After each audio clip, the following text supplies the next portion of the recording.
তো আজকে মা বানিয়ে নিল একদম মশলাদার সয়াবিন দিয়ে পটলের দোরমা। তো দেখো নিয়ে নিল 4টি পটলগুলো ধুয়ে তার ভেতর থেকে বীজগুলো বের করে নিয়ে নুন হলুদ মাখিয়ে নিল। এরপর কড়াইতে তেল দিয়ে দিল সয়াবিন, গোটা লঙ্কা আর পেঁয়াজ, আর দিল বের করে রাখা পটলের বীজগুলো।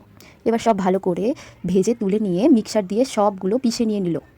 পিষে নেওয়ার পর কড়াইতে দিয়ে দিল পুর বানানোর জন্য।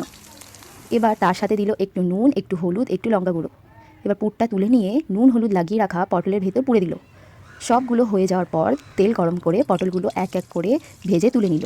এবার কড়াইতে তেল দিয়ে শুকনো লঙ্কা, পেঁয়াজ কুচি, টমেটো কুচি, আদা রসুনের পেস্ট আর দিল হলুদ গুঁড়ো, লঙ্কা গুঁড়ো, নুন দিয়ে ভালো করে মশলাটা কষে নিল। এবার কষে নেওয়ার পর একটু জল দিয়ে ফুটে আসতেই দিয়ে দিল পটলগুলো দিয়ে একটু ফুটিয়ে নিয়ে ধনেপাতা ছিটিয়ে নামিয়ে নিয়ে হয়ে গেল মশলাদার সোয়াবিন দিয়ে পটলের দোরমা। তোমরাও একবার বাড়িতে বানিয়ে দেখো আর আমাকে জানিও খেতে কেমন হয়েছে। ভিডিওটা যদি একটু ভালো লেগে থাকে তাহলে একটা লাইক করে দেবে আর চ্যানেলটা সাবস্ক্রাইব করে দেবে।